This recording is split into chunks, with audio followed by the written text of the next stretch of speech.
If you love playing the bass at any level, we invite you to experience this colorful history of our instrument.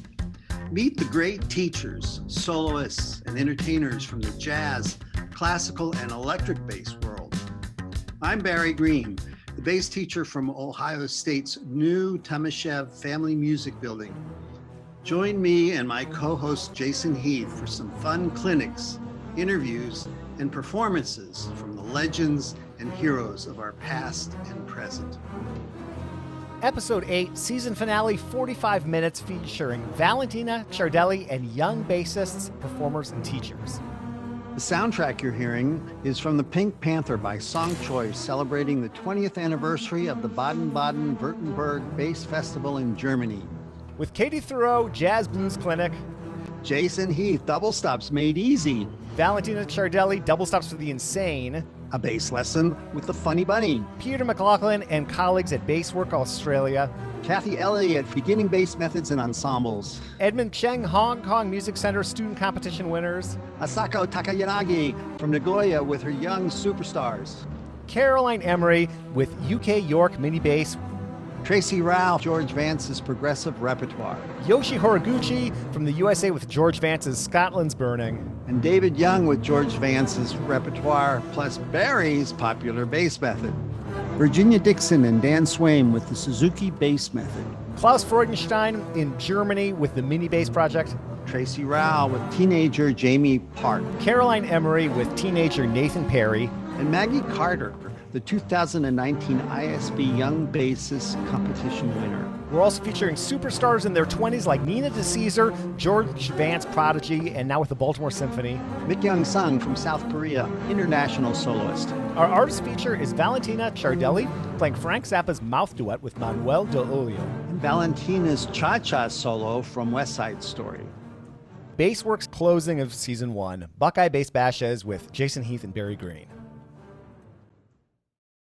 Grab your basses as Barry leads our warm-up with a C major scale in the style of Beethoven's 7th. We are going to play the C major scale 2 octaves. No sharps, no flats. Let's play it pizzicato. You can play along with me.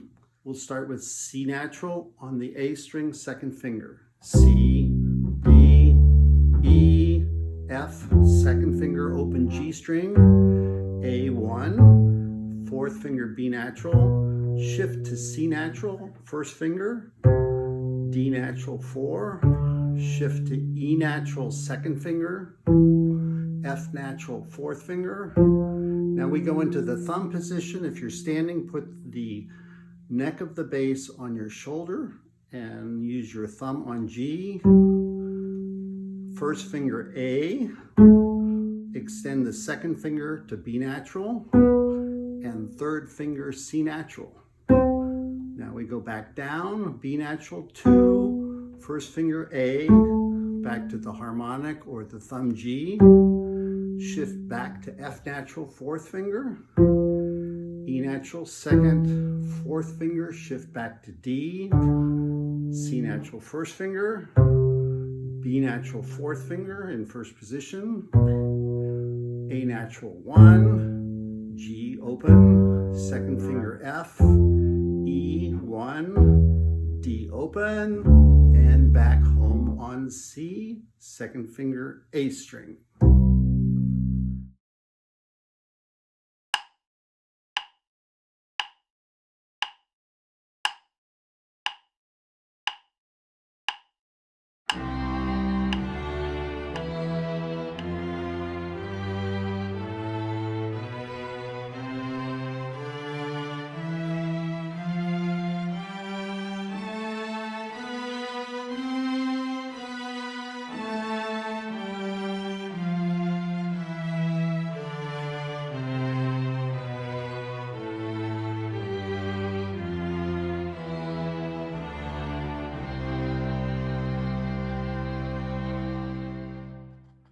Okay, now we're going to play the scale with a bow in the style of Beethoven's 7th.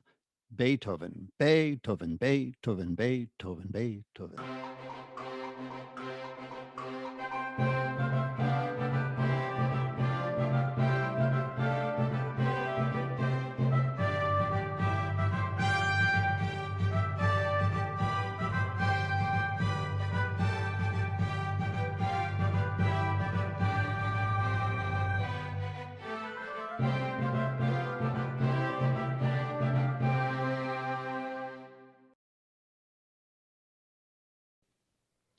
Now put down your bows so we can play some blues with Cathy Thiroux. Hey, this is Cathy Thiroux, and today I wanted to show you a really simple introduction to the blues. So I'm just going to give you the most basic key components of a blues, and they're pretty much two elements. One is the form. Most song has form, unless it's like free music and freely improvised. So pop music, classical music, jazz music, all has some sort of form that it follows most of the time. And the blues follows a 12-bar form. I would say 99% of blueses are 12 bars. And the blues we're going to do today is also 12 bars. And the second component of our blues is the chords that we're playing. I'm going to start you off with the most simple, basic, easiest blues, and you could play with anybody. If they know the blues, you could play with them. And the cool thing is that if you know your keys and scales, you could play in any key as long as you know these chords. And we're playing a 3-chord blues. So what are those chords? We're going to be in the key of A. So we're going to be playing the 1 chord. In the key of A, 1 is A. The next chord we're going to play is the 4 chord. So let's count up. 1, 2, 3, 4. That's D. And the last chord we're going to play is the 5 chord. 1, 2, 3, 4, 5, which is E. Now the important thing we need to know is combine the form and these chords and organize them. I'll explain quickly what's going on, and then I'll just play it for you and play along. I promise you'll be able to do this. So here's the form of the blues. We play the 1 chord for 4 measures. Then we play the 4 chord for 2 measures. Then we go back to the 1 chord for 2 measures. That's our first 8 measures. And then the last 4 measures, you play 5 for 1 measure, 4 for 1 measure, and 1 for 2 measures. So I'm going to play the form for you right now, and I'm going to be using half notes on the bass, just playing the roots of those chords. And if you really want to get into it, those chord qualities, quality meaning is it major, minor, dominant, half diminished, all of these chords are the same quality, so it makes it even easier to just play right away and to play with people. So it's a dominant 7 chord, and all that means, for all intents and purposes, is a major triad with the flat 7 instead of a major 7. You might be very used to major 7 chords, but these are all dominant 7 chords, which just means flatted 7th. The first time I play it, all I want you to do is just count the measures so you can start to feel that 12-bar form. And I'm just going to sing a really simple melody over the top so you have some sort of an attachment and you can feel that form. C Jam Blues by Duke Ellington, but we're in the key of A major, so it's A Jam Blues today. And I'm going to have a metronome on so that you can also feel the pulse going by. 1, 2, 3, 4. Da da da da da da da da. And here comes bar 5, which is the 4 chord. Da da da da da da da. And here comes measure 9, which is the 5 chord. Da da da da da da da da. Okay, so that was all 12 measures. The next thing you can do to just spice this up a little bit is to continue to play half notes on beats 1 through 2, and then on beat 3, play the 5th of that chord. So on the 1 chord we have A, so the 5th is going to be E, and for the 4 chord it's D, and the 5th is A, right? And then on that 5 chord, the 5 chord is E, and the 5th is going to be B. So let's try that again. I'm going to run through it a little bit quicker, playing the roots on beats 1 through 2, and the 5th of that chord on beat 3 and 4. Still half notes. 1, 2, 3, 4. Da da da da da da da da. Da da da da da da da. Here comes the 5 chord. Da da da da da da da. It's that simple. You could play with anybody. And the next thing you can do to kind of like start making a walking bass line, and walking bass line just means walking on all 4 beats, on all the quarter notes, is just double up each of those notes, like this. 1, 2, 3, 4, da da da da da da da da da da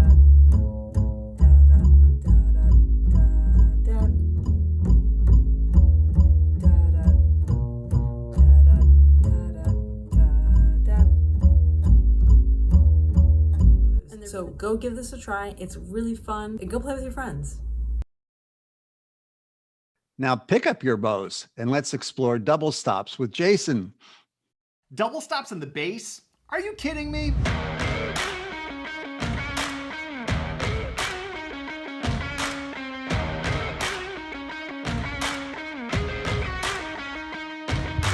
What's going on? It's Jason Heath, and double stops tend to be one of the trickier concepts for beginners on the bass. I've struggled for years with finding a good way to teach double stops. I think I finally come up with something that works. So in this video, I'm going to share why it's important to practice double stops, how easy it is to get overwhelmed by them, and some of the best exercises for getting comfortable with them. First off, why double stops are so important to practice. I remember having a conversation a few years ago with Gary Karr about how he started every day practicing double stops. This is something that all string players seem to do, and I kind of think of it like wearing ankle weights and wrist weights. When you take them off, it's so much easier to move around. If you can play double stops with good tone and good intonation, that will transfer over to single notes and it will accelerate your learning like crazy. Second off, it's quite easy to get overwhelmed with double stops, and part of it is because it's kind of like a moving target. You've got so many more things to think about. You've got two strings, you're trying to get them both to speak equally or in balance. You've got two different notes. Which one is out of tune? You don't know. It's easy to get frustrated. I think a lot of people dive in too deep, too quick with double stops. They get discouraged, and I've become a big fan of the following sequence I'm going to show you because it's kind of like training wheels for double stops below. All right, we're going to start out with octaves, and I have found the best way to get going with double stop octaves is to play open D and to play this harmonic right here on the G string and just play them together. That lets you focus on the D string and really getting the D string ringing, and then just touching this harmonic is usually fairly easy for folks. Also, starting up here in the neck block, I find really helpful because it gives you a little shelf. The notes are a little bit closer together. The string is a little bit more spongy, maybe is the word. It has a little bit more give to it, and so I just find that to be a very user-friendly spot to start. After that, I like to have folks alternate the open string and the harmonic and then putting the first finger down to close the note. So we go like this. Then, that's a great way to test if you're really on the note or you're a little sharp like I was, or flat. Wonderful way to just get started. And then I just do the same thing on all the pairs of strings. So we go over to the A and D string. And you'll notice you need to sink more weight in to get this working, especially when we go to the bottom two strings.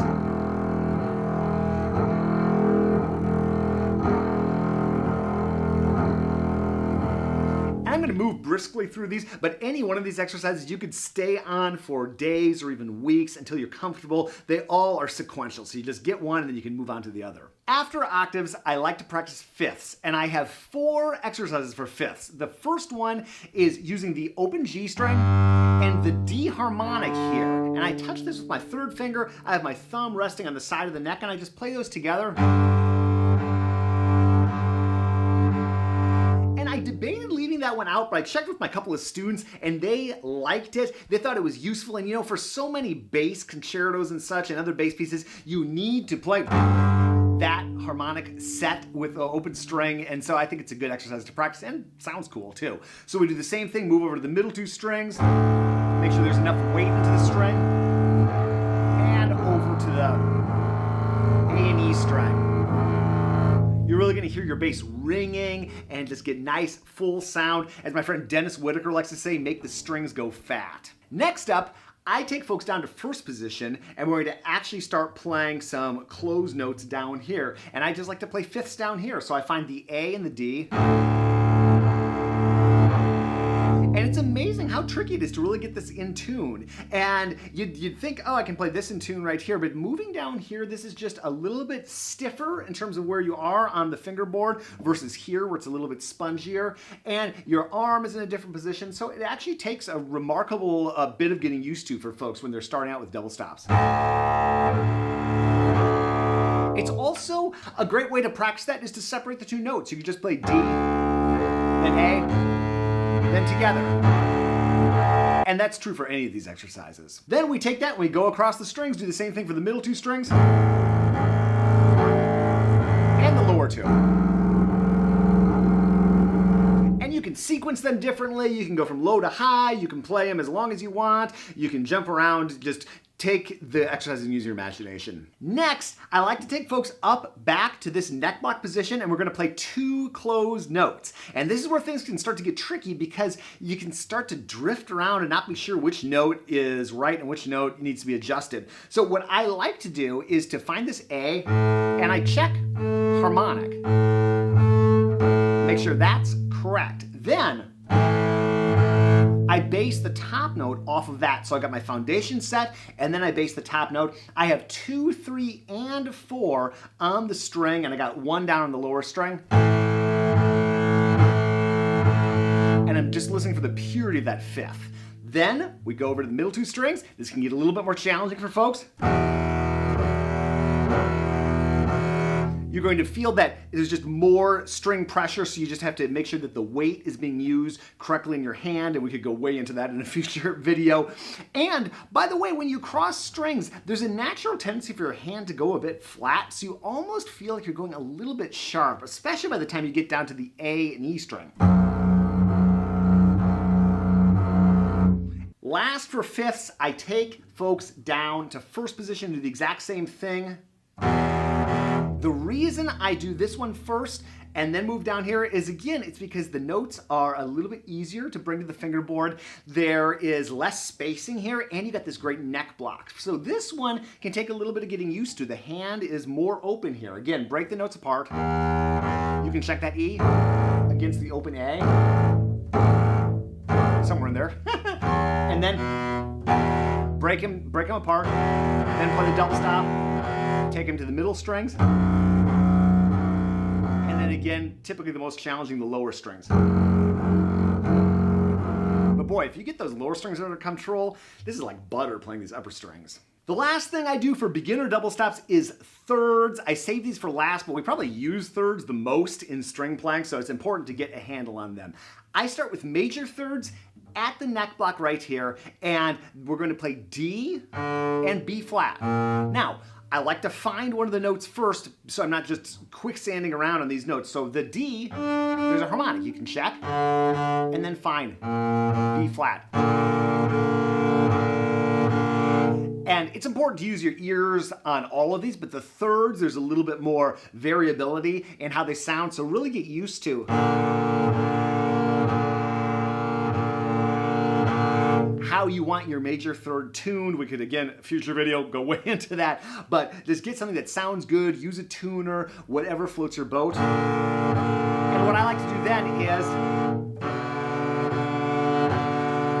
find a minor third. So again, we've got D, and we've got B.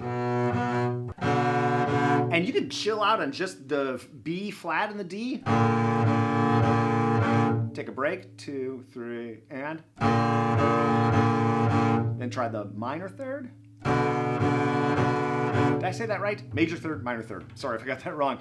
But that's a great exercise. I find that exercise helpful. You can absolutely take them across all the string pairs.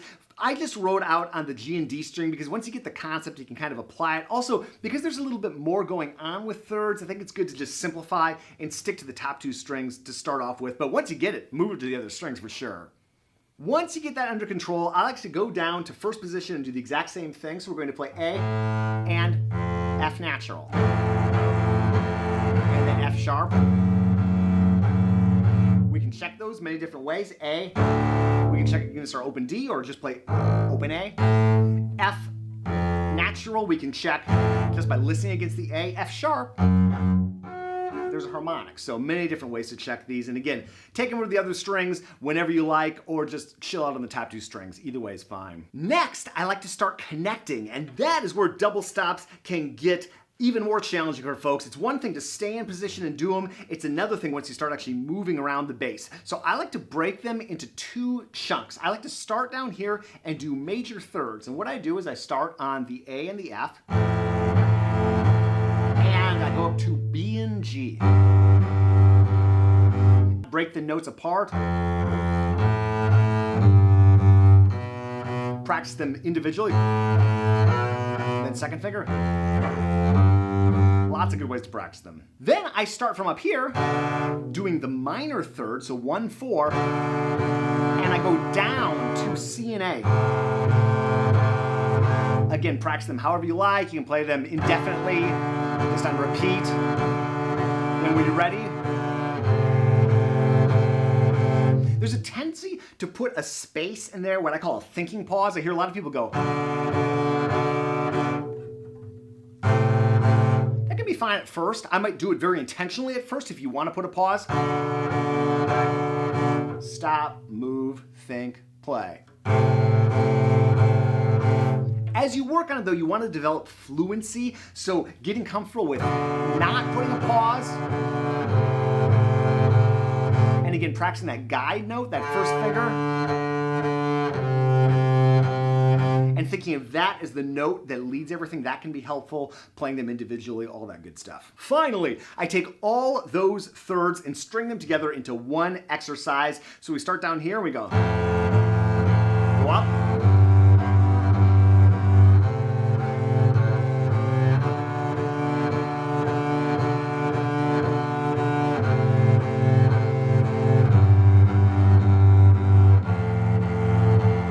If you can get these octaves, fifths, and thirds down, you are well on your way to becoming a fluent double stop player on the bass. That's a look at double stops on the bass. Thanks, Jason. Now put your basses down and meet Valentina Ciardelli, who takes double stops to another planet.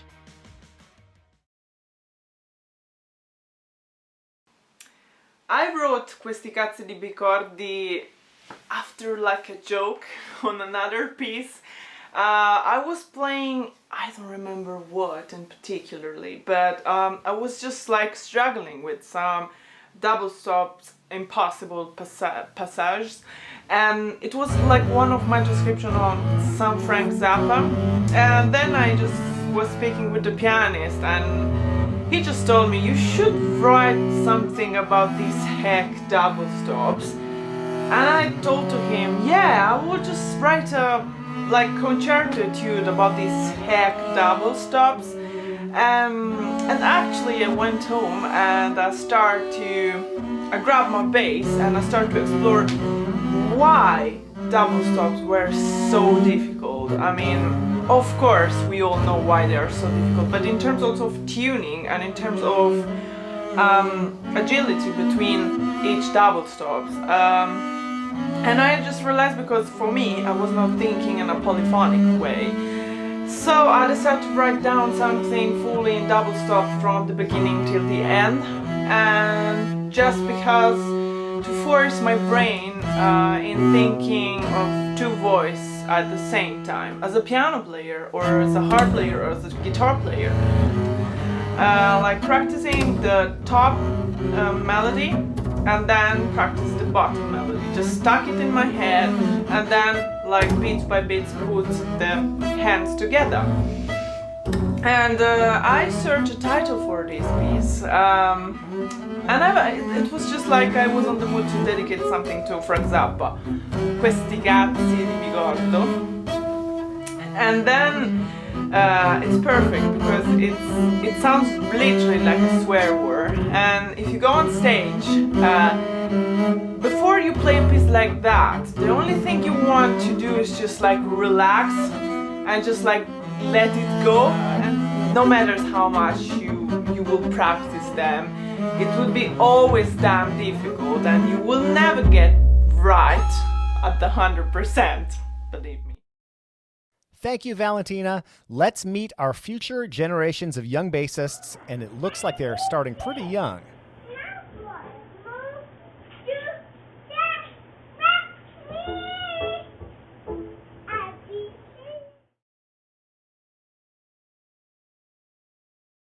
What is this big violin you're holding in your hands? What?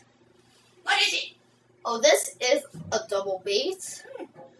Yep, it's a really low-pitched instrument. Like, if you're playing the double bass in the orchestra at a performance, you could barely hear it. Well, if you can't hear it, then it's no No, good. we can hear it, but just a little bit.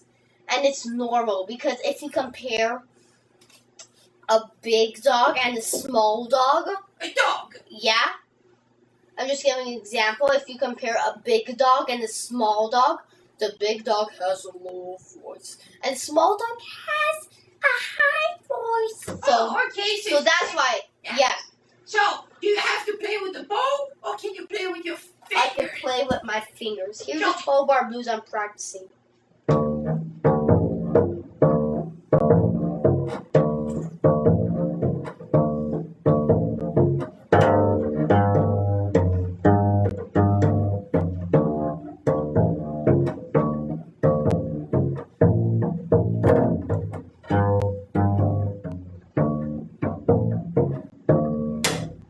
We begin our international tour of young bassist programs in Australia with the pioneering work of Peter McLachlan. Rob Nairn, Etienne Lafrance, Alana Dawes have done incredible work with these young bassists. It looks like Barry has been visiting Australia too.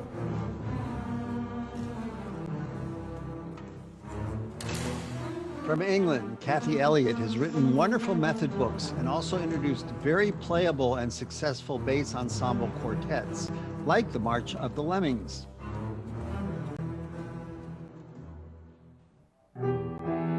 From Hong Kong, Edmond Cheng runs a remarkable school for young bassists.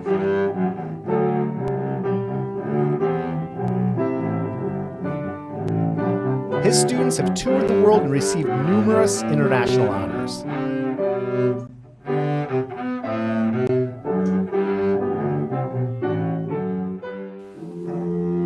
From Japan, Asako Takayanagi started a mini bass program. Listen to this talented boy playing and singing his Marcello Sonata. Gary and Harmon loved working with Asako's many students, already playing like grown-up bass players.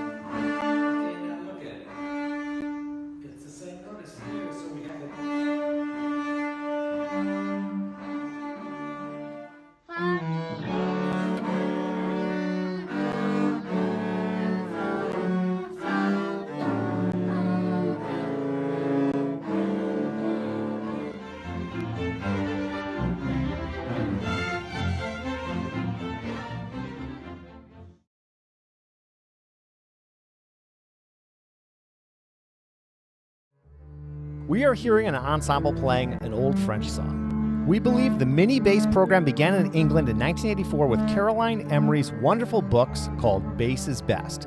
They are published by York Editions and edited by Rodney Slatford. Rodney Slatford's York Editions not only published young bassist repertoire, but supplied a tremendous amount of repertoire for all levels of basses. And just 1 year later, in the United States, George Vance developed his progressive repertoire series. Tracy Rowell tells us about this special approach. What is unique about the progressive repertoire book is the inclusion of the pivot. And also, he's got the positions numbered according to the Robath 6 positions. And I think another thing which is unique is that he starts in the neck block area. And the whole first book introduces pieces. A lot of them are pentatonic in the neck block in first position and in thumb position from the very beginning. So, right now I've got tiny kids that are 6 years old that are playing fluently in thumb position right now. They're playing Twinkle Twinkle and stuff like that, but they don't know it's supposed to be hard. And so what I usually do is also use the Vademecum book along with this. That was George's technique book that he made to go along with these books. I also have been using Caroline Emery's Bow Works, which is amazing and allows, really also very progressive work with the bow arm. So the great thing about the George Vance method is a lot of the tunes have the ability to incorporate in a group class of kids of similar ability and also of different ability levels. So take Scotland's Burning, for example. You can play it in unison as a group. You can also play it in a round. Someone working on thumb position, you can have them play in thumb position while someone just starting out, starting in the neck block method, which is the George Vance method. Or if you're starting in first position and shifting to the high D in the Suzuki traditional third position. You can do that as well. So tackling different positions based on where you are. You can use it to make better tone with your bow, working on your bow technique, or you can have your students pizzicato and just focus on their left hand.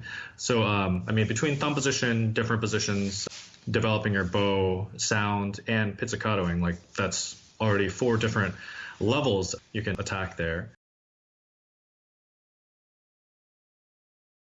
Well, I have not found anything better to do than a progressive repertoire. That's why I keep buying books from you, because I think your book should be a direct accompaniment to it. I'm using it all the time now. If it was up to me, I would say they should be tandem published right together so everybody can have them as a resource. This is Dan Chmielinsky playing Go Tell Aunt Rhody.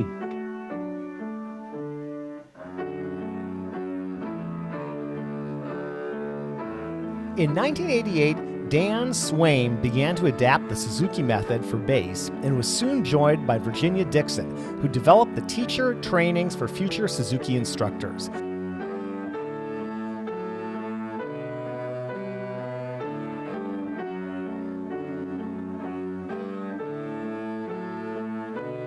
She will introduce some of her wonderful students who have evolved into professional musicians. Yeah, that's Danny Lepatka, and he started when he was 7. He emerged as a professional in Chicago here. He's still got that beautiful posture that he has in this picture. We're all playing bow game, and this particular stunt as part of bow game is called Pinocchio. So we're making Pinocchio noses with our bows. Dan Chmielinsky's next to that tall girl. He's the short one. He is 3 years old, yeah. But he's now, of the young bunch of freelancers, he's it. He's traveling the world. Robin Kesselman began studying with Virginia Dixon at age 12. And here he is in high school, playing the Kusevitsky Bass Concerto with the Elmhurst Symphony Orchestra. And guess what he is doing now? My name is Robin Kesselman, and I am the principal bass of the Houston Symphony. Let's go to Germany and meet the man who not only designed and built these colorful basses, but has published 2 awesome books for his students. My name is Claus Freudenstein. I show you some of my students playing the mini bass using my method. And the first one is Katharina playing on the very first instrument from the year 2003, the song Fox, You Stole My Goosey Gander.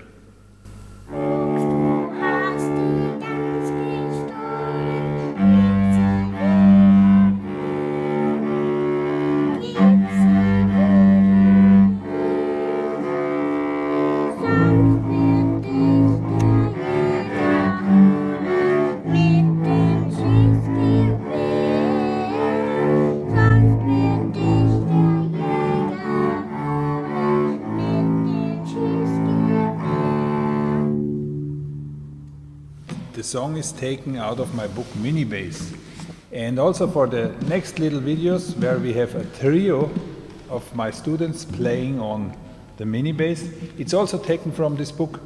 And in German it's called Hey Hey Los geht's. In English it's something like Hey Hey Let's Start.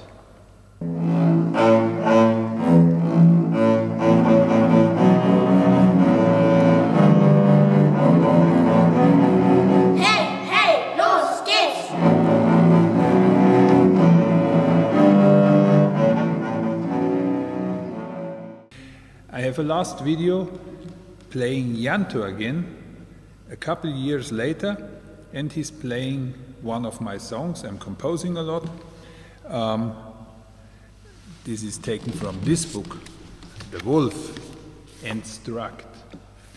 And he is playing that second song, Struct, together with Maximilian on the piano.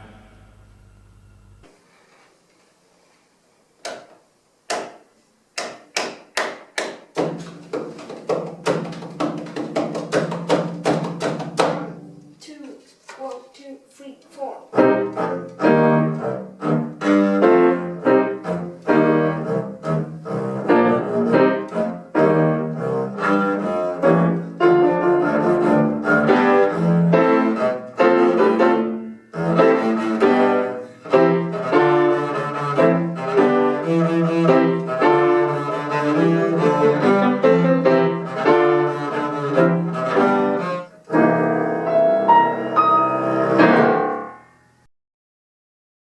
And now let's hear three young teenage superstars.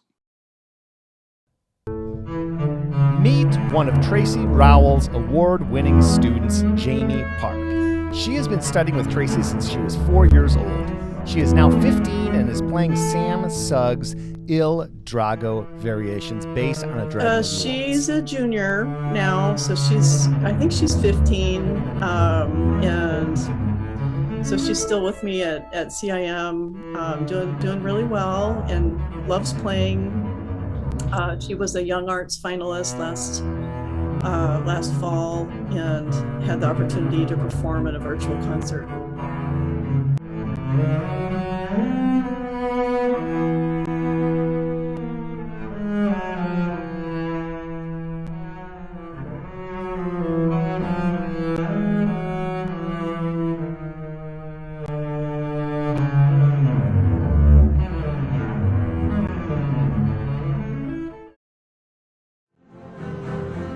This is Carolyn Emery, conducting students at Bassworks in Maryland and introducing one of her gifted students.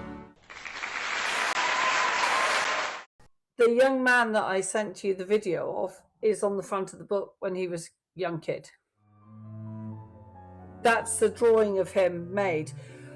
Obviously, I run a very successful program at the Royal College of Music where we have a special mini bass program, which Nathan was part of, and we take beginners, but they have to pass a little audition to a musical aptitude kind of thing. But he's a really positive person and such a community player. That's the other thing. He's always engaged with helping other students around him, which is so fantastic. And so he got into the menu in school, and he's been there since he was 10 or something. And he's now just become 17. And he's grown up with all these people ahead of him, which is, I'm a great believer in osmosis, as well. They need regular commitment. That's basically what is so important.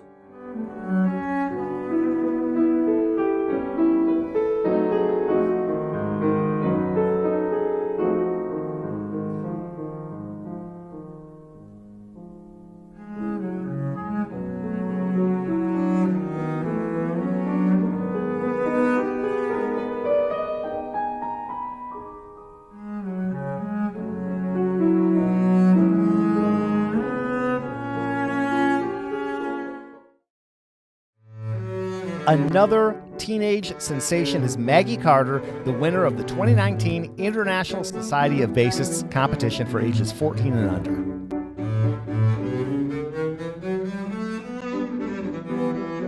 Getting to work with Caroline Emery side by side every day, it's just something you don't get in your ordinary life. And so it's been really fun to get to do that, and I've learned so much from them. Every time I come back, there's also so much knowledge and learning going on at ISB that you just come home with your head full of new ideas, and you have to process it all, and it takes a long time.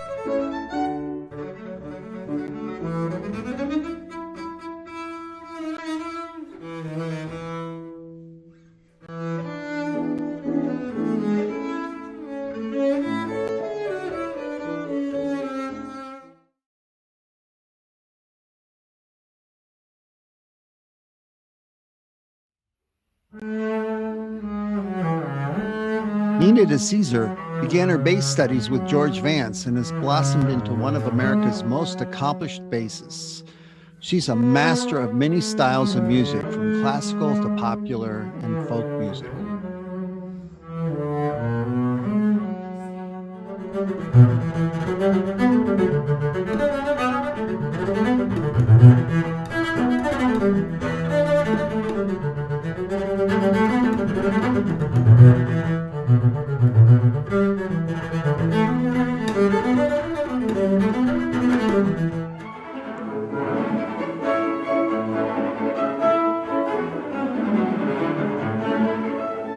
And Mikyung Sung, the brilliant South Korean bassist, has also found her voice as a master of traditional repertoire as well as contemporary popular styles, including this tango.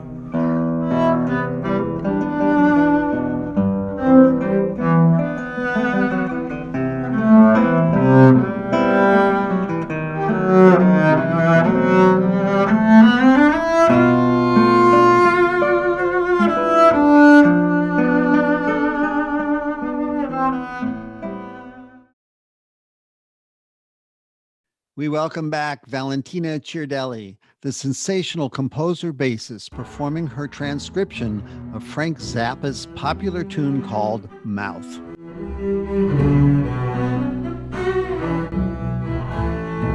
Your Mouth is a piece that I transcribed long time ago when I was a teenager. I don't even remember. I was not even playing the bass. And then I decided to transform it in a double bass duet.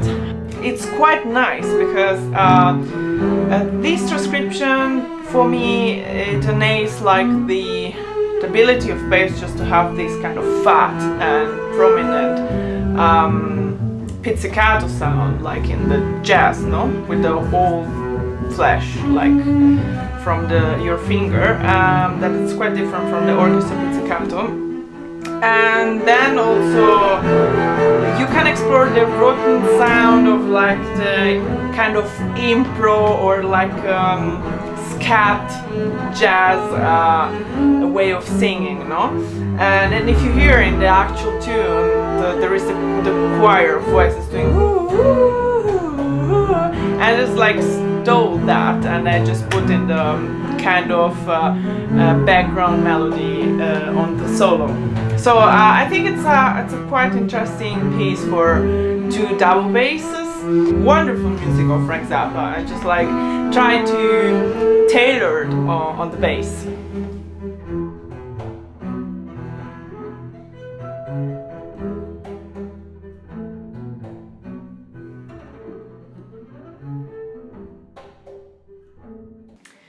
About Cha-Cha of Leonard Bernstein, this is another example of my way of transcribing things, and in this way, just for focus on solo double bass, you basically breathe the sound of the orchestra in this case from the score, of course. There's so much different colors, but then you have to condense them in like 2-3 like basics elements of what is important, what my ear is gonna catch first. Trying to keep the mood of the piece and the virtuosity in the melody, that it's something nothing pretentious, but and then like the kind of different sound of the orchestra, like the flute, the percussions, the things. So for example, the beginning, I tried to kind of give the nuance of a kind of triangle, like a ring, with the sound of the harmonics that they are just like matching with the orchestration, the actual pitched instruments. So yeah, here we go. This is the Cha-Cha of Bernstein.